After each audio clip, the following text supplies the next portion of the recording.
kahit po late kayo, ay uumpisahan na po natin ito mga bossing. Sabi ni Alonly TV, oh, saan na kaya si Idol? Sabi ni Shiro Kansaki, nasa ICC ka ba, Idol Mark? Nandito lang ho tayo mga bossing. Kayo na nga yung late, kayo, ako pa inaasar ninyo. O game na ho mga bossing, umpisahan na ho natin ito. Pero bago ang lahat, kung hindi pa po kayo nakasubscribe dito sa ating channel, ay dapat po pindutin nyo na po yung subscribe button upang sa ganon, kayo ay laging ino-notify ni YouTube pag nag-uumpisa na po na tayo ng ating mga talakayan. Nandiyan si Shiro Kansaki, si Ma'am Delia Rosario, nandiyan si Emedelin Montejo. Mga baliw nga talaga ang mga yan. Walang kahihiyan sa sarili.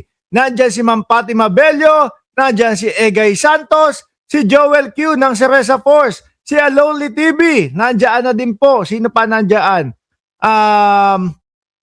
Ayun, parang nagkukwentuhan lang kayo dyan sa ilalim eh. Pare-parehas na pangalan. At syempre ho, sa buong Cereza Force family, mga kababayan. Ngayon ho, alam naman po natin, no? Nandyan na po si Ma'am BG Badiola at si Ma'am Elena Garcia. Alam naman ho natin, mga kababayan, yung paparating at nagbabadya na pagtaas ng gasolina po, dahil nga po, mga boss chipamo, sir, doon sa nangyayari na ito nga po, digmaan, Iran, Israel, Estados Unidos. At nadadamay na din po yung ibang mga bansa dyan sa gitnang silangan.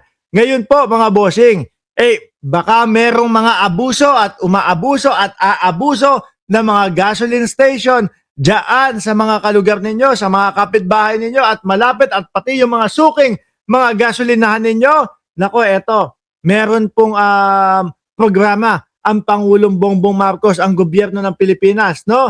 Isumbong kay Bongbong. Ay, hindi ho yun, mga bossing.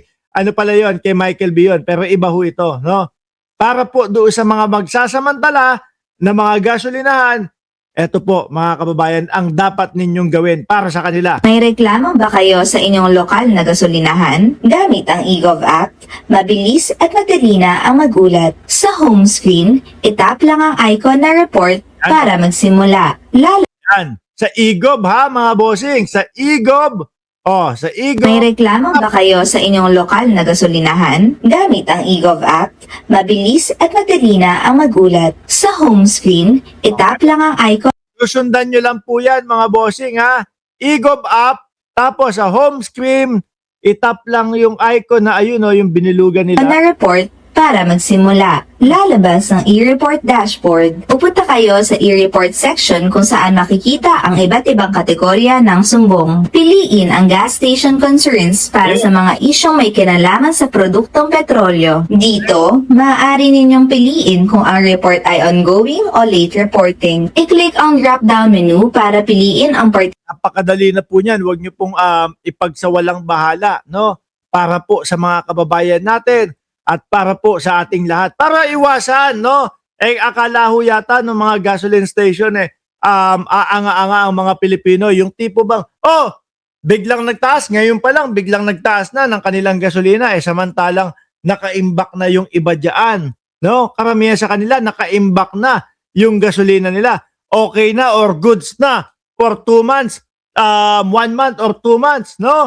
Nabili nila ng mura tapos ang gagawin nila, sasamantalahin nila yung publiko, mamamayang Pilipino, iaangat agad yung presyo kahit hindi naman nila nabili ng mahal yung mga gasolina na yun. May pagsusumbungan tayo, mga bossing.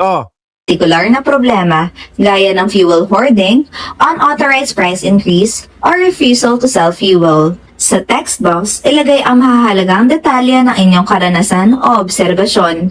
Maging direkta at malinaw sa inyong mensahe. Huwag kalimutang mag-attach ng ebidensya gaya Picture, no? Pero malayo, lalayuan nyo yung picture, no? Baka mamaya yung paggamit nyo ng cellular phone o cellphone, magliyab yung gasolinahan. Okay, lalayo lang kayo ng konti. ng litrato o video para mas mapabilis ang aksyon sa inyong ulat. Kapag kumpleto na ang lahat, i-click lamang ang submit. At yan na, nakatulong ka na sa pagsisiguro ng tapat na serbisyo. Yan. Okay, mabilisan lang ho yun, mga bossing. Ngayon, rumekta, pumunta na ho tayo doon sa ating mga tatalakayin, mga kababayan. Unahin po natin, wala pong iba, kundi yung bakla. Ay, yung bakla.